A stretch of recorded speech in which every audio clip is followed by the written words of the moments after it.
Start recording. Good evening, everyone. Thanks for joining this evening, spending your time listening to this important webinar. This is the first webinar that we organize from the Business Research Unit of University of Moratuwa. Just a little bit about the BRU Business Research Unit, if you haven't heard about it. We operate since 2018. The ultimate purpose is to promote and disseminate research work of the students. So we are the newly appointed committee for 2023, headed by myself as the director of the BRU. So this is a start we are giving to this effort of encouraging students publishing your work with this webinar. So we have a speaker today joining us from all the way from USA, who's going to talk to you about the importance of publications. And this is in connection to this end of this year, we will hold the International Conference on Business Research. So this has a connection to that conference. So whoever has understood the importance of publishing your work, we can encourage you submitting your work to that conference as well. So we have a purpose of promoting this because we are looking forward for some valuable submissions from the students. So with that, without further introduction, I think we can start the webinar. I will invite Ms. Rajika from the Faculty of Business to introduce our speaker today. Rajika, over to you. Yes, thank you, sir. Good evening, all. Let me introduce our speaker, Dr. Kalpani Dissanayake, to this audience. Dr. Kalpani graduated from University of Peradeniya with BSc degree in engineering, and she completed her MBA from the University of Peradeniya. Thereafter, she joined to the Joint Apparel Association Forum as a productivity manager and worked there for several years. Also, she worked as a director at Transparency International for several number of years. At the same time, she worked as a visiting lecturer at University of Peradeniya. Thereafter, in 2010, she joined to the University of Peradeniya as a full-time lecturer and worked there around 6 years. Also, she earned her PhD in Systems and Engineering Management from Texas Tech University. And then she joined to the Penn State University as a lecturer. And currently she is working as an associate professor at the Penn State University. Also, she is specialized in supply chain management, purchasing and material management, operations and planning control, and relevant subject areas. It's a great privilege for me to introduce you to this audience, Dr. Kalpani. Over to you, Dr. Kalpani. Thank you so much for that nice introduction. Thank you so much, Dr. Ilankun. So let me share my screen. Where did you find that intro, actually? That's pretty awesome, yeah. So I just want to make the correction. I'm actually an assistant professor, but on the tenure line, I'll be up for promotion in 2 years. So then the title will change to associate. So right now I'm still an assistant professor, but thank you anyway. So can you all see the screen? You're good? Yes. Yes. Okay, right. So let me start by giving a little background to what we're going to do today. So like Dr. Ilankun said, publishing is definitely super important for everybody. So the focus today is basically how it's going to be important for your career progress. So I mean, these images, you will see few of these images here and there in my slides. I mean, by no means it's not to demean the value of research. It's just to keep you all motivated by sharing a little bit of funny quotes here and there, because it's going to be a few slides. So I don't want you to get bored. So this is how I actually organize the content for today. So we'll be basically looking at some similarities of all three areas of scholarly research, like academic research and industry publishing. I'll start by kind of giving a small intro to the three publishing areas, and then we'll move on to talking about differences, and then where we can actually find all these publishing, where will they be available for you, and then why is it important? This is basically, I guess, point 4 and 5 is very important because that shows why you should do it, right? Why is it important? I'm going to talk about it from two perspectives, basically. For the author, why is it important for the author, the academia, researcher, or industry professional? And then why is it important for the reader? I mean, if it is not going to be helpful for the reader, there won't be anybody reading your publications, right? So that's the other one that I'm gonna kind of briefly talk about. And then we have to publish, right? That's also important. We're talking about the importance of publishing, and also the whole point is for you to start publishing. So where can we publish, and then how to find a good publishing venue, because it's getting increasingly difficult to find good publishing venue. Of course, it's getting competitive. Things are changing. The landscape is gradually changing. So we are also going to look at some publishing trends as well towards the end, and that's how we are planning to finish today. Okay. So if you have any questions, I think you have the Q&A, or probably you can post in the chat, and then I'll attend to all those questions towards the end. So let's start by talking about the similarities of these three publishing areas. So these all these go under scholarly publishing, so academic publishing, research publishing, and industry publishing. All three are related to scholarly work. Of course, there are other publishing like storybooks, this and that. We're not going to talk about those, right? We're just going to talk about these three areas because that's the one that's going to impact your career. So academic publishing basically is the broader category where research publishing is going to be a subset of. So academic publishing is going to be, more related to, you can have textbooks under that category, or any of the scholarly work. Basically, sometimes there are letters to the editors and different types. We are going to look at them next, actually. So research publishing is more narrower.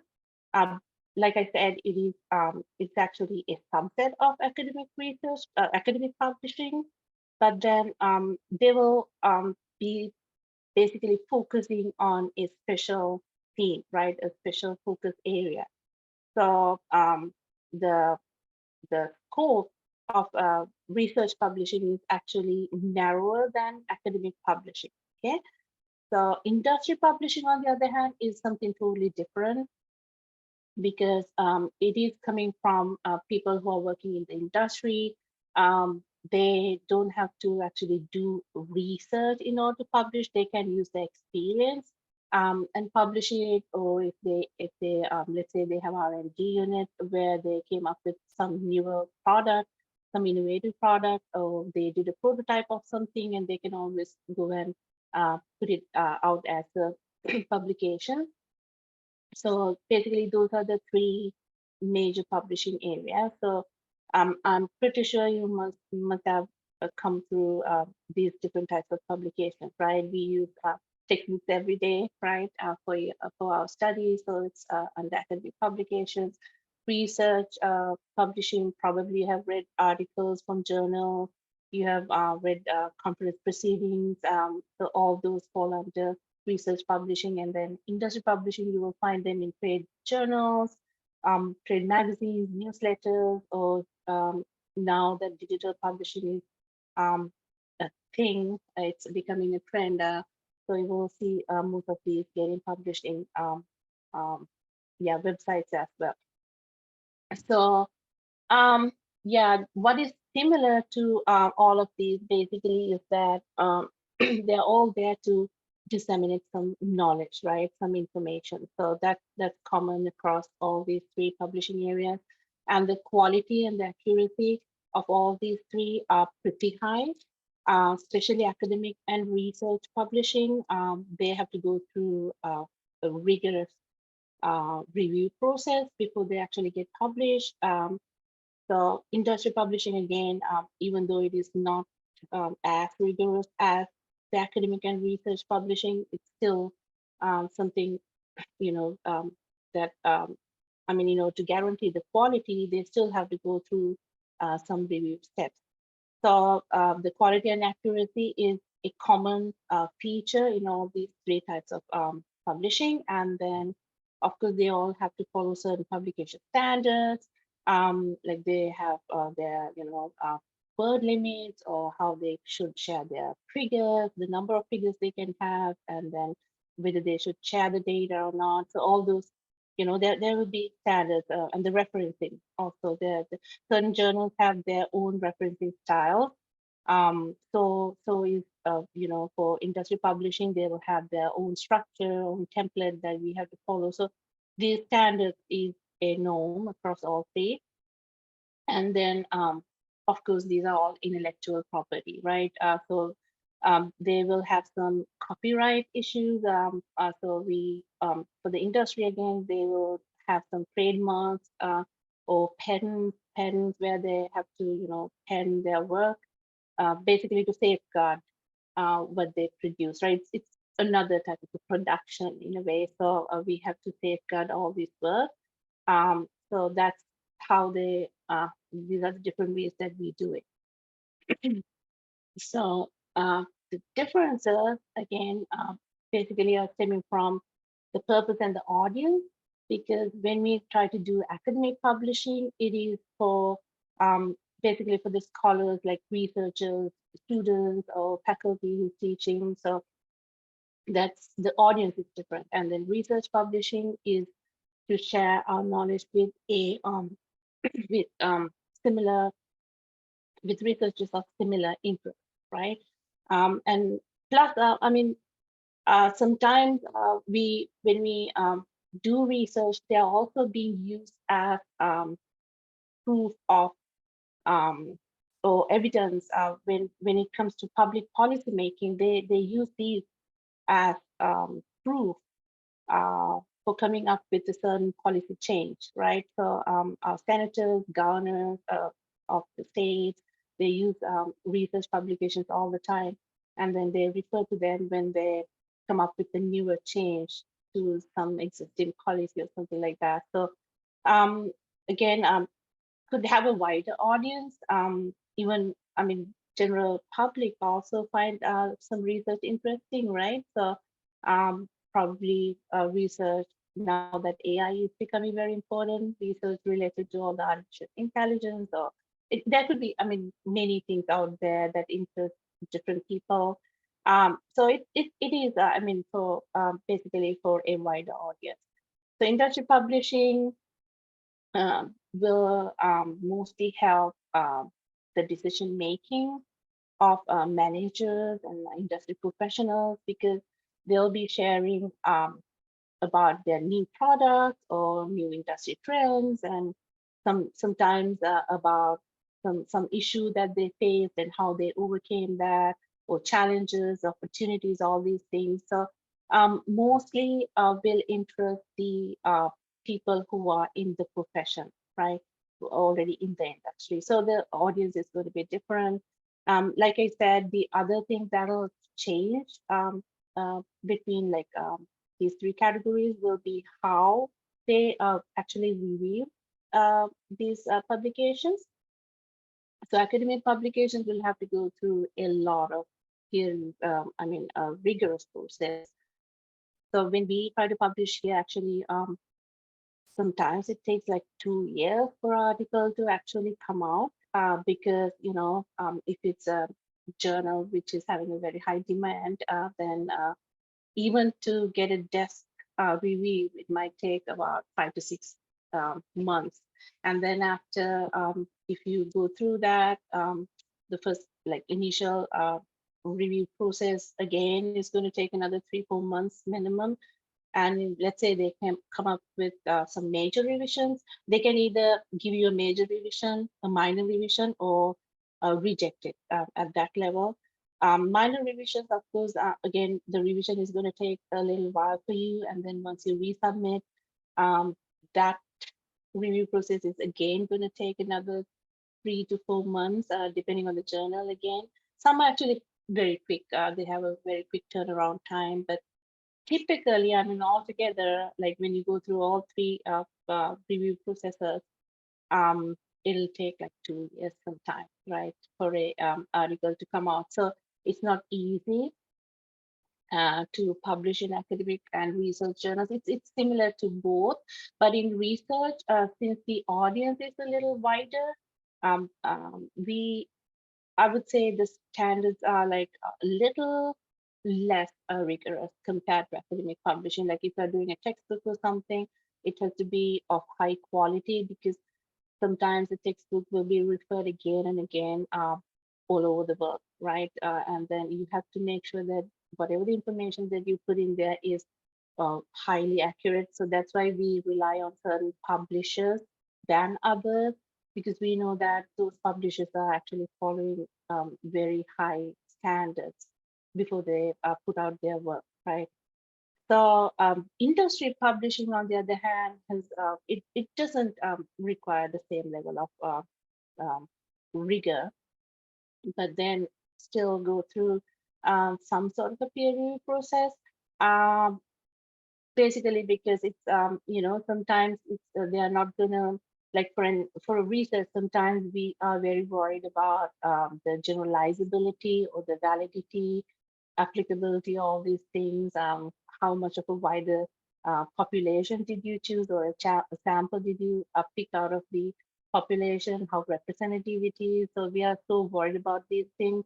But when it comes to industry publishing, it is not that much of a matter, because it could be just something that you produce. You are going to describe your prototype, how you did it, the design standards, and all these things. So the focus is totally different. So the way you review it is also going to be different. So this is basically some brief, difference there about the review process. And again, funding and ownership. When it comes to funding the research, academic and research, most of the time you get funding from the university or the research institute. Sometimes from government organizations, like we have National Science Foundation. I think it's in most parts of the world. So we have one in Sri Lanka, from what I can remember, and then we have one here. So we can write to different. Sometimes, some research organizations, they also want to fund some collaborative research work. So there'll be people funding this. Like for us, for an example, for me, I'm working at Penn State as a tenure line faculty, so which means I have to like present. I have to teach. I have to do research, plus I have to do some servicing. So my research and teaching is equally important, kind of like 40% of my time each. So 40%, 40%, and 20% will be for the servicing portion where I serve in committees and all those. So for my research, I'm getting a professional development budget. So annually, I get an amount set aside for me to use for conferences. And if I sometimes when we try to publish, they ask for like we have to, if we want open access journals, they will ask us to pay some money. So that will be handled by the university out of that professional development fund. So likewise, I mean, funding is available. So when the work gets published, so the ownership of the work can be shared between the author and the publisher. So for an example, like my dissertation, my PhD dissertation. So one more thing. Oh, sorry. Are you all still good? I'm having a different set of pods actually. My originals I left in my office. Hopefully you all can hear me fine. By the way, what I was going to say, so dissertation, when I say dissertation, I know in Sri Lanka, we say Sri Lanka or many Europe countries, we say PhD thesis and master's dissertation, right? But when it comes to US, it's the other way around. We say PhD dissertation and master's thesis. So my dissertation, I finished at Texas Tech University. This was in 2017, but there's an embargo for 10 years, which means that I cannot actually share my dissertation with anybody. It is a property of the university because they're my publisher. So there's embargo, right? So there's embargo period for some of the top journals. They have embargo period of like 5 years or so. You can get the open access. Open access means that anybody can freely access it from different databases. So that open access, if you are to get open access, then you have to pay some kind of a fee. So this fee, the author can pay it, or if the university is already having some kind of a agreement between the publisher and themselves, then they will handle it. They will pay it upfront. So when the authors go and start publishing in these different journals, we don't have to pay again, actually, because it's already taken care of upfront by the university. And some research institutes also do that. They already have agreements with top journals, top publishers, actually. So the authors are just free to go and have it published and have it out there as an open access journal. So which means you can start getting citations from day one that it gets published, because anybody can share it. Anybody all over the world can share it. So these are different ways that yeah, you can fund research and then take the ownership.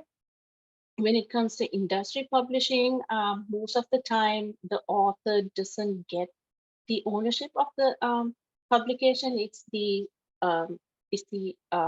organization which funded or sponsored your research, or the publisher. So they typically share it between them. But still, I mean, you get the benefits out of it, out of your publication. So that's another way. So some of the differences again between academic research and academic publishing and research publishing. It's almost the same, because research publishing is a subset of academic publishing, but industry publishing is a little different. So like I said, form and format, there is a standard, but they are different to the 3 categories. And then intellectual property rights will be handled differently in 3 categories. So like I said, for academic and research publishing, we have to have copyrights, so which means nobody else can go and publish our work. Most of the time for industry publishing, they go for, like, if they use some trademarks, they will have to get it kind of like legally protected, and they can get a patent to their intellectual work.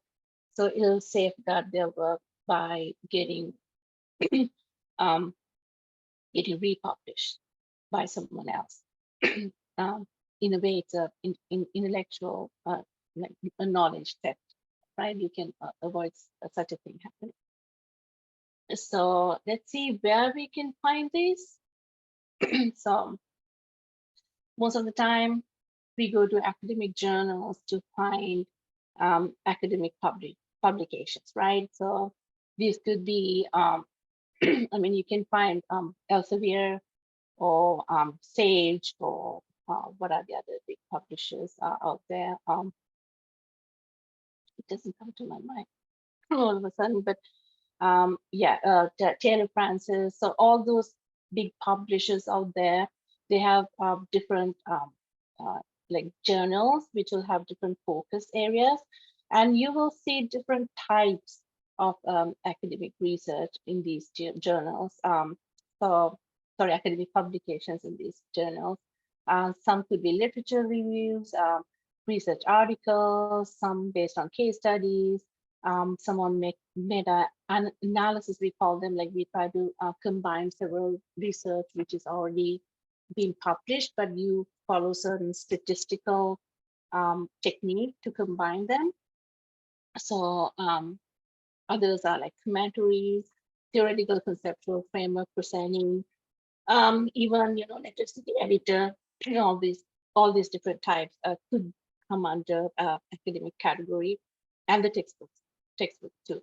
Okay, so all are peer-reviewed, scholarly content, high quality. You can have special focus area. So you will also find research and academic publications in conference proceedings. So one thing to note here, not all the conference proceedings are equally ranked high, but then I mean, depending on, sometimes it could have a reputation built around them in the locality, right? So for an example, like I know one of the conferences that it's an international conference where I present almost every year. And then there, what they do is, once we put out a publication in their proceedings, they will index it in another database like Scopus or Web of Science. So they will index it there, so which means that anybody who searches for our keywords in those databases will have direct access to my publication. Right, not all the conferences do this, and you have to have some kind of a reputation built up around your conference in order to get your articles or get your proceedings indexed by some reputed databases like that. Some actually claim to do so, but they it's actually a scam or a fake conference sometimes. So you have to be very careful, especially when you submit for international conferences. You have to be very careful. I get phishing emails almost every day from different conferences in the world. They're asking me to come present a keynote speech or this and that, or to come and submit work in there. They're saying that they have a high impact factor. They're going to share the articles in this and that database, but it's actually sometimes those are just phishing emails. So you have to be very careful about, if they're going after a quality conference proceeding, yeah, it's always good to be careful. So for me, for an example, like the amount of priority that you give to academic, like publications that you do in academic journals versus conference proceedings is also different. Like for my tenure process, so we are required to publish. They will definitely look for at least 1 or 2 articles published every year. So we have to keep researching. We have to have research in our pipeline, so they'll start producing in time to come. And we have to be actively involved in research all the time. So when they look at our qualifications for our promotions and tenure or annual reviews and all, they give higher credit to the publications that we did on academic journals than the ones that we publish in conference proceedings. So they always say that for us, like it could be different from one university to another. In Sri Lanka, you might equally, like it could be, I don't know, it could be equally important that you produce in all these venues. For me, I'm just talking from my experience. For me, my supervisors are always encouraging me to go for academic journals. I mean, it's okay to present it at conferences, go present all the time. It's very good because you need that feedback to make sure that you're in the right track. You need that feedback to make sure that you know what to do in the future, because the audience will give you feedback, and you know what to change in your research. So after that, what you can do is probably you can publish the abstract in the proceedings, and the publication you're going to leave it for an academic journal. So that's what my supervisors are telling me all the time: go for academic journal, because for me, that is the one which is kind of considered having more importance than a conference proceeding. So I mean, different, like you have to, before you start publishing, you'll have to know these little differences, you know, there could be, I mean, slight differences, probably for some of you, but of course, when you're an undergrad student or a master's student, conferences are highly encouraged. Like when I was doing my PhD, actually, I've gone to many conferences, and I've actually won the best paper award for several of them. I even won the best dissertation award. So those are very important for your resume, to build up your resume, to make it look very attractive. You need to go for them. And then I actually started focusing on academic journals only after I started my career here, because I wasn't actually sure what I'm going to do. So when I started as a assistant professor here, I started my academic journey back again. But I kind of, if I knew that I wanted to do it from earlier on, I would have started publishing. I did publish, but I wasn't putting that much effort, and I wasn't focusing that hard on that before. So I think this opportunity for you is very important. If some of you are planning to come back to higher studies, or probably come back to teaching at a certain, you know, in a future date. So you have to start publishing. It is something very important, especially if you're planning to apply for a foreign degree, or, you know, some kind of a foreign career. They will have high attention to your publishing career, like a publishing journey. Like how did you do it? Are you interested in? Because it shows that you want to be up to date in your knowledge, right? You're doing research means you know what's happening in the industry. You're kind of, yeah, you're current in almost everything, and it'll help your teaching as well, right? So that's why they promote us to do research along with our teaching, and they are equally important in our case.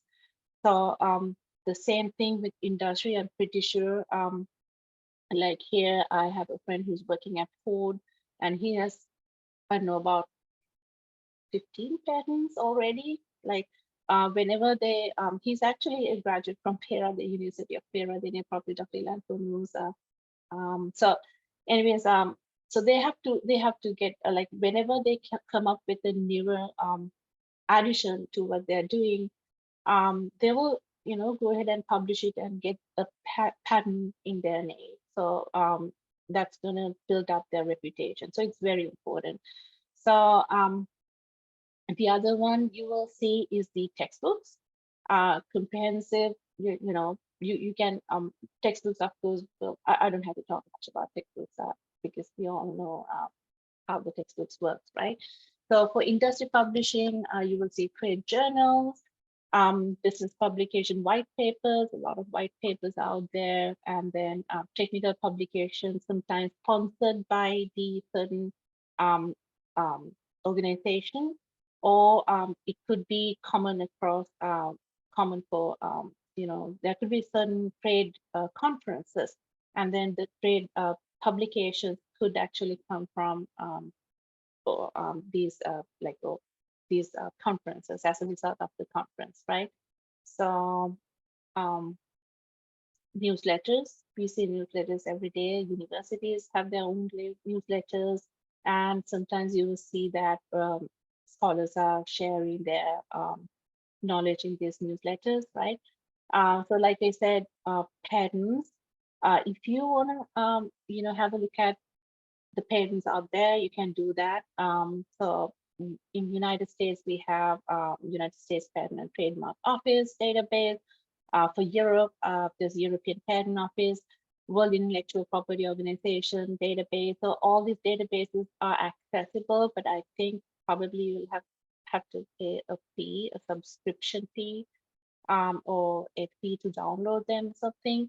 And I know Google Patents is free. So if you wanna, search for a patent out there, whether like, let's say you came up with an idea, you have some innovative design or something, and you want to get a patent for that. But you want to make sure that it is not out there already. You don't have, I mean, it's a lengthy process to get a patent.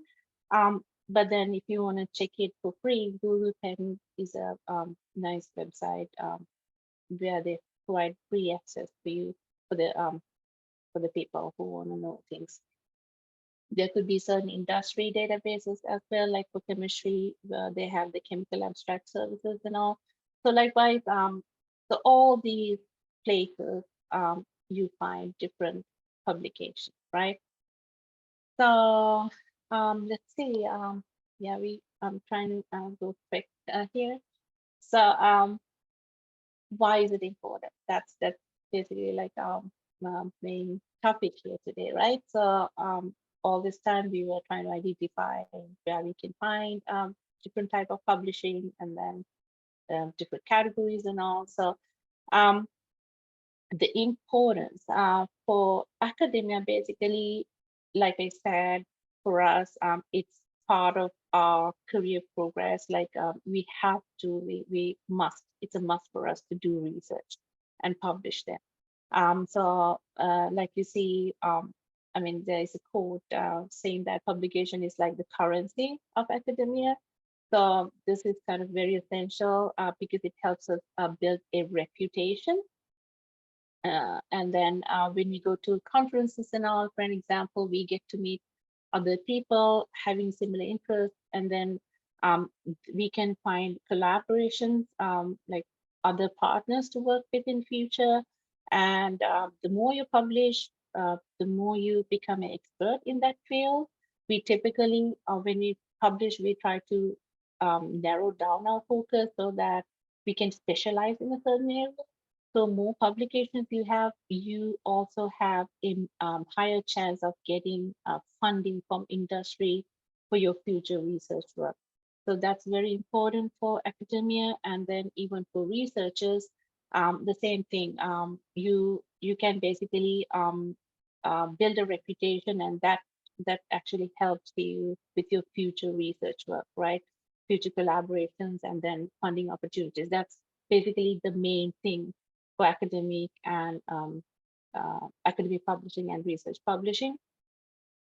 And then the other thing I would say for industry publishers, industry professionals, you always have to keep on publishing, because that will make you become expert again, right? So the other people in the industry get to know about you better. You can basically you can lead your voice, right, in the industry. So like Forbes said, publishing thought leadership articles in industry publication is a great way to establish yourself and your organization as a leading voice in your industry. So some people, some CEOs, they come back and talk about how they managed through a crisis situation or something, or some kind of experience that they went through, their thought leadership process. How did he feel like, or what was he thinking when he did that kind of. So those things are very important to share.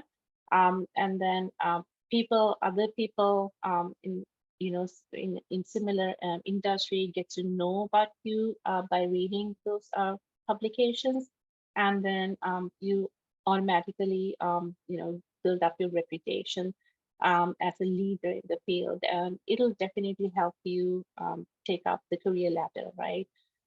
So, okay, from the perspective of the readers, why should they read? I mean, is it going to be important for the readers? So definitely yes, right? If they don't read, nobody will, the journals are not going to be out there, and then probably they might stop publishing. So Publication is definitely important to advance the knowledge. I have two examples here. A study published in the Journal of Environmental Psychology found that academic research on the relationship between nature and well-being has important implications for urban planning and design. So, which means it is a known thing that environment has an impact on the psychology. But then, when you actually see evidence for that through research, you can make use of that when you're designing your cities probably or your communities, and then urban planning in this case has used those research. Probably they wanted to make a better connection between the environment and how they actually design the buildings or design their pathways in the community, right? So that's one way that you can use. Another example here, a report published by McKinsey company on the future of automation highlighted the need for companies to invest in retraining their employees to adapt to newer technologies. So we know that, like I already mentioned this, that artificial intelligence is making a huge change in our landscape, right? How we are doing things, how we operate in our organizations, even academic publishing, everything has become, it has got impacted actually from AI. So knowing these things, like this is research means it's high quality proof that something that we already know actually exists, right? It is proof. It is so once you see proof, once you see evidence, it is okay to go ahead and invest in even pre-changes some of the policies, the way you operate. Like in this case, they wanted to retrain their employees on newer technologies because they want to be prepared for these changes that are coming up in the future, in the near future, actually, because things are changing pretty fast. So unless you read about this from the research community, and I mean, how do you know, right? Of course, we have this common sense, but without proof, we don't want to go ahead and invest on something, something of this nature, because retraining means it's going to cost a lot for a company.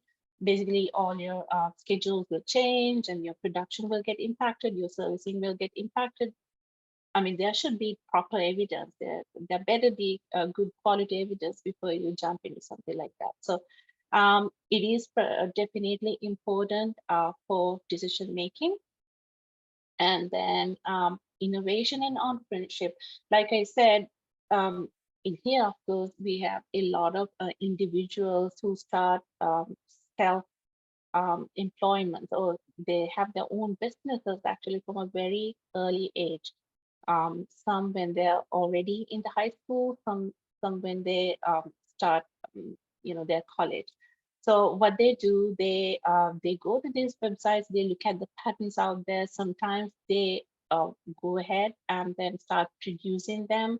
Like they can become entrepreneurs on their own. Like, of course, they get help from their parents at the beginning, with certain things, because you have to sometimes pay the patent owner, to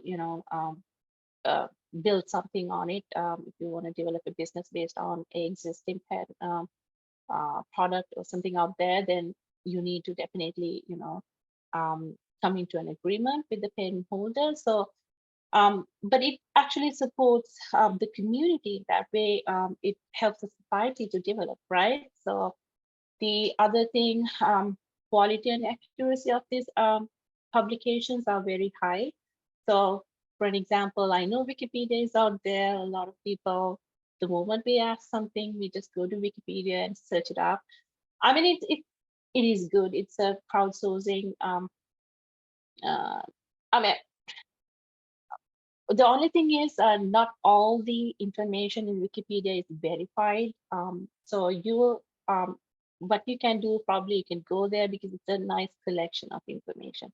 But then in most of those pages, you see references down there. I've done it myself. So there are references below the page.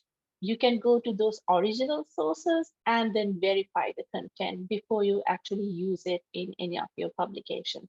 So make sure, because anybody can rewrite. When they rewrite, you might interpret it differently. The original source might have a different interpretation, whereas the person who's borrowing could have a different, meaning to that altogether. So it's always good to go to the original source, the original publication, to make sure that you are using high quality, high accurate material, right?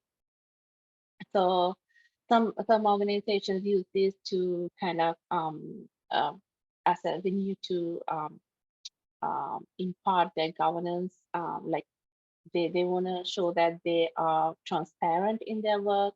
So they share about their processes, internal processes in some of these publications. So people who are interested in how they do certain things inside their organizations can always come and have a look at their probably handbooks, which are freely available, or newsletters and all. So that, it's a way that they could promote their transparency and accountability. So yeah, almost at the end. So academic and research publishing venues, how do you identify? Basically, make sure, like if you are to go and publish, make sure that you're looking at the peer review process. How are they doing it? Because there is a lot of predatory journals out there. What they do is they actually don't have any review at all. But then they show on the website, it's actually a fake website most of the time, but then they have nice logos showing high impact factors or HAR ratings, this and that. But when you start submitting something, they will come back to you right away. It has actually happened to me. They come back to you right away and then ask you for a fee. They ask you to pay something and that they will publish it the next day, kind of. So don't fall into that trap. Those are predatory journals and very hard to identify. So use multiple means to make sure make sure that it is a quality journal or a quality avenue to print before you actually submit something. Because once you submit, it's out there. You cannot do anything. They could use it for anything, right? So don't give up your work that easily without checking. So you can also look at the editorial board. That's another way of checking the quality of these publishers. So they're typically a good journal or a good, we're talking about journals mainly for academic and research publications. So they will have some experts, some well-known experts. You can go and check their editorial board and then verify it that way. You can also look at indexing and abstracting services like Scopus and Web of Science. Just go to those original websites and make sure that those journals are like the publications coming out of those journals are actually referenced in these databases. So that's another way of making sure, because a lot of journals claim to index them in these databases, but they actually do not sometimes. So make sure that it happens. And then publication fees. So like I said, there are predatory journals that could ask for a fee from you. And the impact factor, finally, this is something that everybody looks at, but then I put it at the end because you shouldn't rely on the impact factor, solely rely on the impact factor, because there are certain concerns about the impact factor of the journal. It is a number that they calculate using the total number of citations against the total number of the articles that they published during that particular period. So it's a ratio basically, and then they like if your impact factor is something like 10 and higher, it's very it's considered as a very good journal. Something like 1 is not so good, but then 3 to 5 or 3 and above, 3 to 10, it is a good journal kind of. So you can obtain using you can look at the journal citation reports, again factor or STR ratings to verify the impact factor of the journal. So, but then, like I said, it is just a proxy for the quality of the journal, but there are certain concerns. Like, I mean, the journal has to be out there for quite some time to get a huge impact factor, right? But then, does it mean that you should not submit anything to a journal that has a low impact factor just because it is new? So that's kind of not fair, you know. It's so some people have concerns about that. Also, the way they calculate it, because different fields have you know, different user attractiveness levels, right? They don't attract the same level of readers as in other fields. So it is actually not fair to use the same impact factor to compare all the journals coming from different fields. So that's another argument. So I mean, something that you could do is that you can make sure that you go through all these things to verify that the source that you're going to publish in is going to be of high quality, right? So for industries, it's actually very difficult. They don't have impact factors for their trade journals or something, but then if it's a good publishing venue, it'll have some reputation built over the years, right? And so you can always check from other experts in the field. You can also check the editorial board, and they will also have some review process. So look at the reputation and the reach. Most importantly, the reach. You publish something because you want to take a message to a certain audience, and then make sure that the publishing venue that you select has the right reach.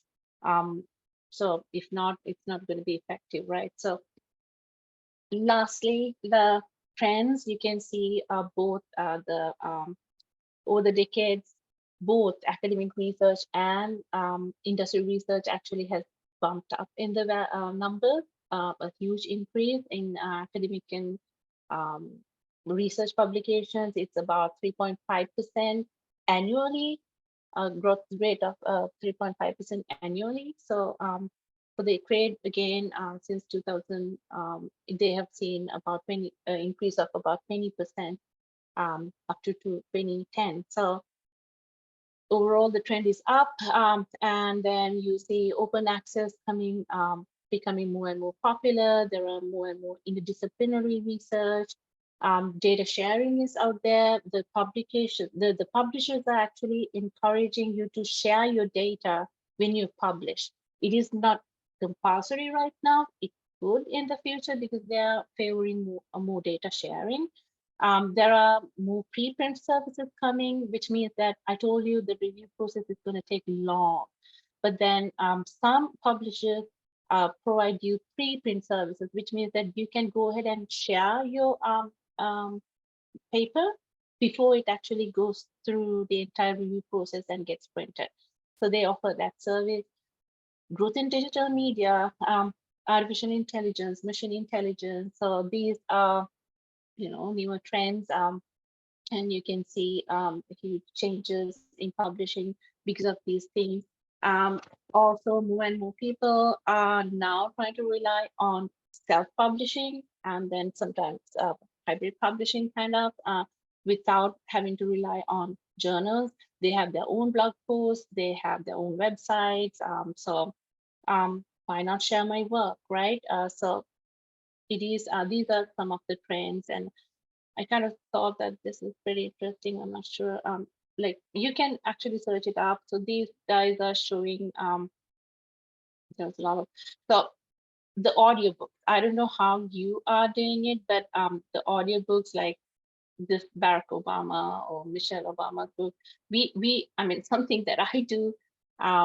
We listen to our audiobooks when we travel all the time, right? It is becoming easier way to you know, access knowledge out there. So the other thing, of course, the policies will change. It'll be different from, you know, country to country probably. Like here, almost all that libraries have free digital apps that you can use. We can borrow audiobooks for free. We have apps like Libby and Overdrive. So I mean, it's provided for us free, and even books and all. It's like my kids can borrow about 50 books for like several months.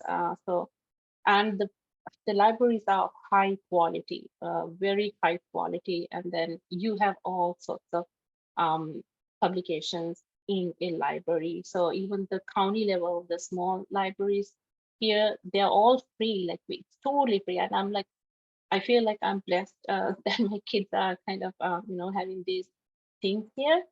So we should, country-wide policies should change. Probably we should give more prominence to, publications, and then we should encourage people to read more. So I showed you the references that I used to come up with all this stuff. So how am I doing on my time, Dr. Lankoon? No problem at all, Dr. Kalpani. Quite interesting.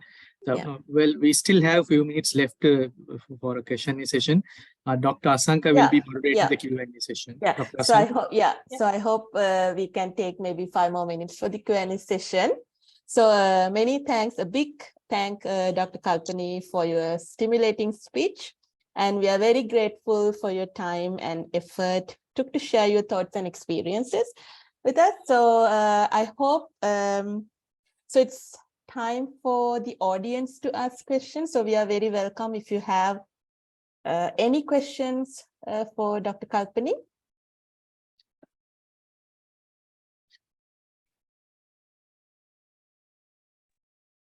They ran out of questions, Yeah, probably. Probably, yeah. So, Can you hear me? Yes, of course. Yes, we can hear you. Yeah. Yes. So I had a couple of points written down. I just wanted to ask that Ms. Kalpani mentioned that there, like when writing any kind of academic work, we must focus on the rigor of the report as well.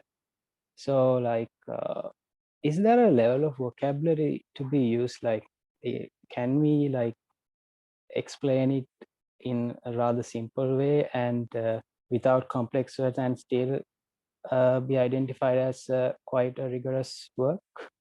So it's like Tatsara, is this Tatsara? Yes. Yes. Yeah, so it's a good question actually. So unfortunately, you have to match the vocabulary. So that's why it is important to go through pre-published work. Like if you're focusing on let's say I'm looking at the Journal of Production Economics, then what I do, I typically go through few publications that are, already out there. And then I try to get it at the same quality, because otherwise what happens is, it is unfortunate, but then you will definitely get rejected. That means that the editor just looks at the content, and then they must be having some kind of checklist kind of a thing. As reviewers, we do, like we serve as reviewers for several journals, and so they provide us with a template, kind of like a checklist again. And we have to make sure that all those things, like there's proper grammar, there's proper, like the right number of figures, right number of examples, or even so. The thing is, it doesn't even come to us if it doesn't have the right vocabulary. Say, the chances are that it could get rejected. So if you want to use simple languages, of course, conference proceedings, like if you're an undergrad student or a grad student, that's perfectly okay. Conference proceedings, most of the time, welcome the undergrad. This is the venue where you can improve yourself, right? So you start by doing something very simple. And then when you publish it and when you go present, so we do it all the time too. Like when I was doing my PhD, I told you I went to several conferences. From the first day, like you don't have to finish a research to go to a conference. Let's say you start your topic, you do some literature review, you can present it at the, you present your findings and then say that, okay, this is still an ongoing research. And then you can publish an abstract. If you want to go ahead and publish a paper on that, because later on you can collate all these papers together to come up with a better publication for a journal.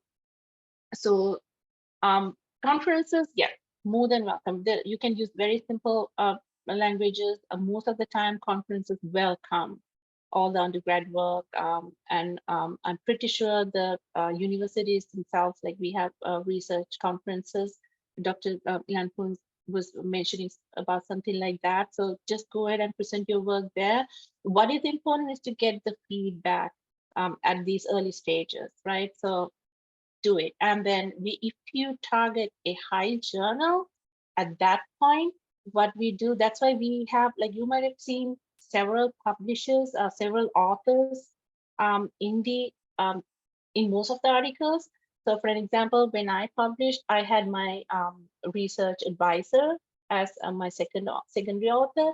She reviews the entire article for me. And then she gives me the comment.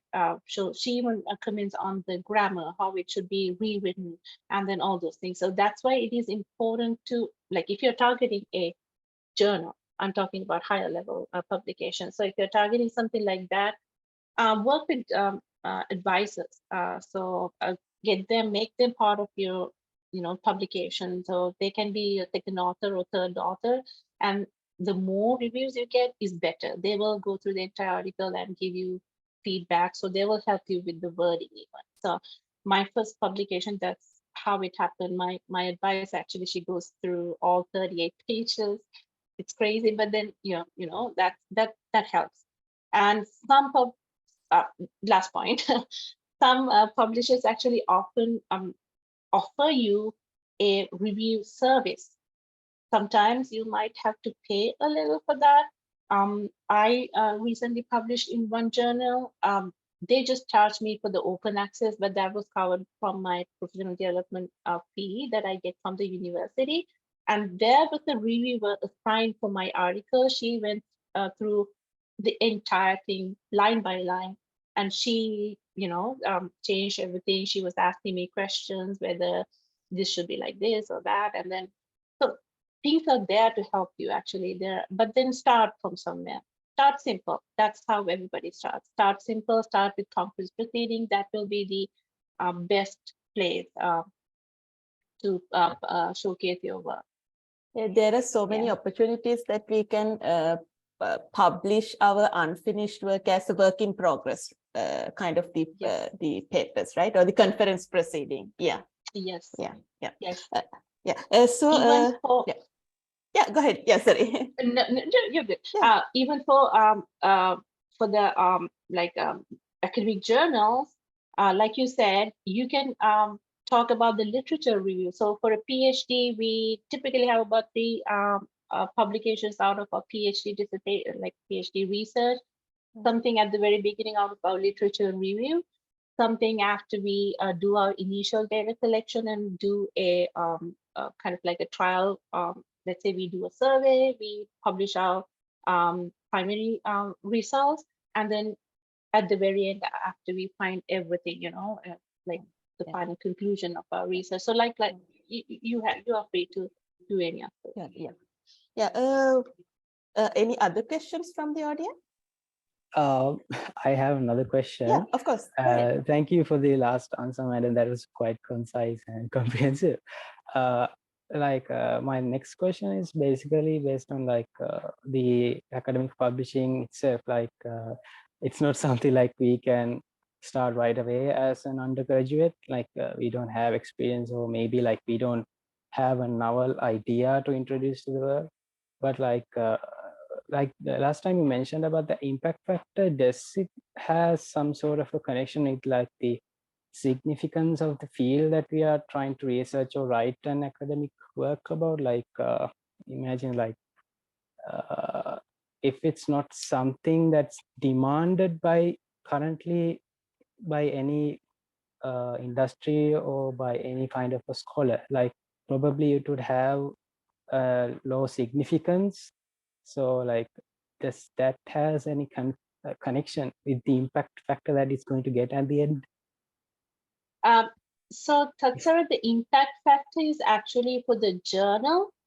Yeah. So when you select which journal to publish in, the journal itself, if you go to Google and search for the journal's ISSN number, and then you can look for the impact factor of that journal. So higher end impact factor journals are hard to reach actually, but you can begin with the conference proceedings. So the conferences, like I said, conferences, instead of an impact factor, what they will have is an index. They can get indexed in certain databases like Scopus or Web of Science. Those are two popular databases.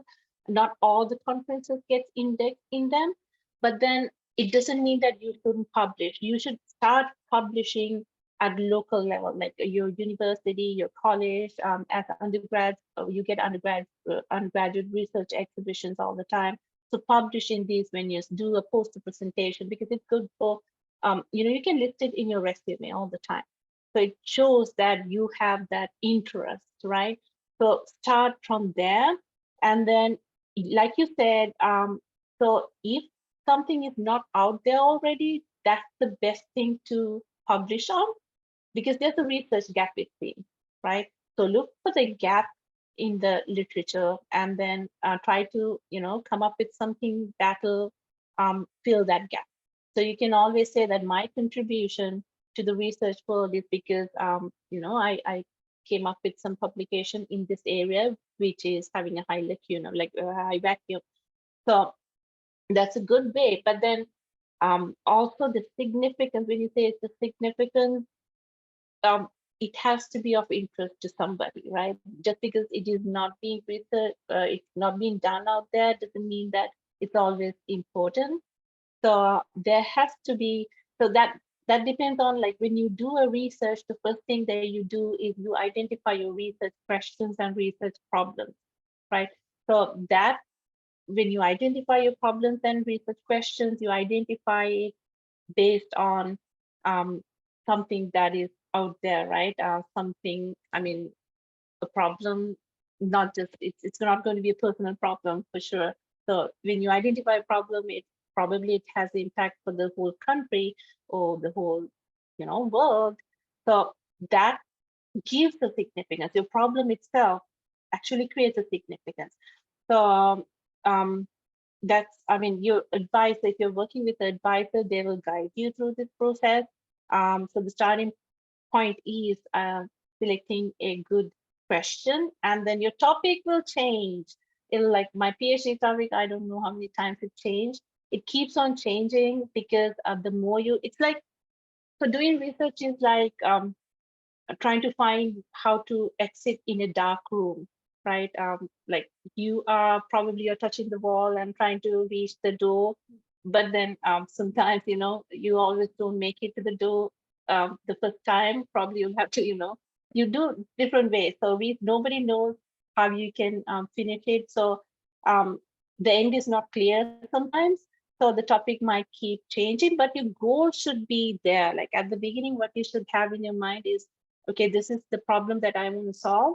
But then in your research, what you're doing is you're trying to figure out how to solve, right? So you try different ways that others have done in other, other areas. So you go read the other publications and try to imitate something. And if it doesn't work, okay, let's do something else, right? So that's why research is important. You are trying to figure out a answer to a problem that you define at the beginning, right? So that problem better be important. So that's the one that's going to create a significance in your research. Thank you, So, madam. yeah, with that, we would like to actually invite you all for our International Conference of Business Research 2023. We are going to hold it this December. So yeah, one question from my side. So I have some experience where students, when students get rejected their research work by, let's say, journals, so they feel kind of demotivated. So what's your advice or suggestions for them to handle this kind of situations? Yeah, we know that it's very common in academia. From your experience, I would like to it's so common. It's like, I don't know. It's good if you get a major revision and get accepted, but I have one of my researchers. But then the thing is, every time you get a rejection, they will give you some feedback. They will Yeah, tell of you course. why they rejected that. So you can, develop your work based on those comments and publish for another, publish in another journal. So I had one of my researchers go into like, 3 or 4 journals before it actually got accepted. But every time it got rejected, I changed it.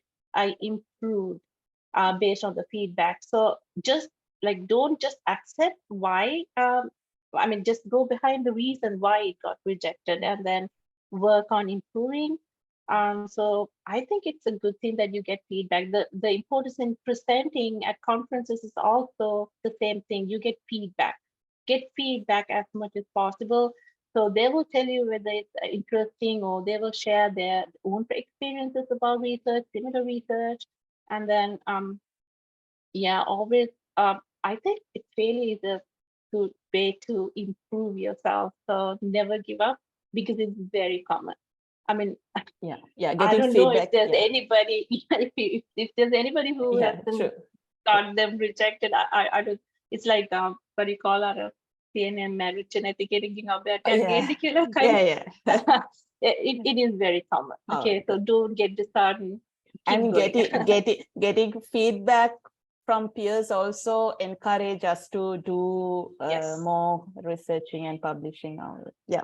Exactly. Okay. Many thanks, Dr. Kalpani, again for your speech today.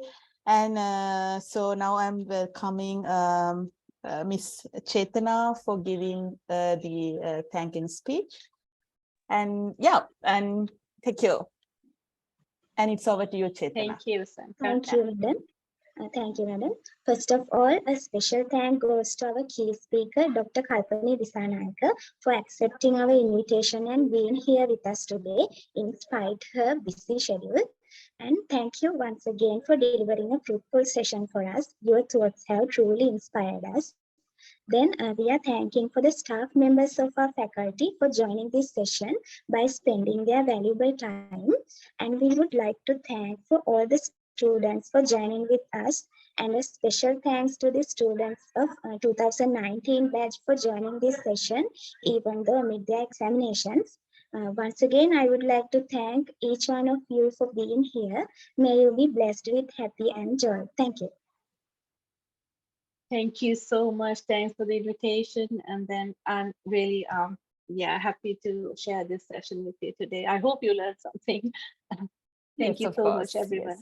Thank Okay, Dr. thank you very Kalpani. much. Yeah, With that, thank we you. can conclude this session. Have a good day. Thank you. Yeah, had a great You Have a too. good day. Bye. Thank you. And have a very nice day, Dr. Kalpani. Thank you so much. Thank you, Prasanna. So I'll see you later. Yeah, Bye-bye. we'll do. Thank you. Bye bye.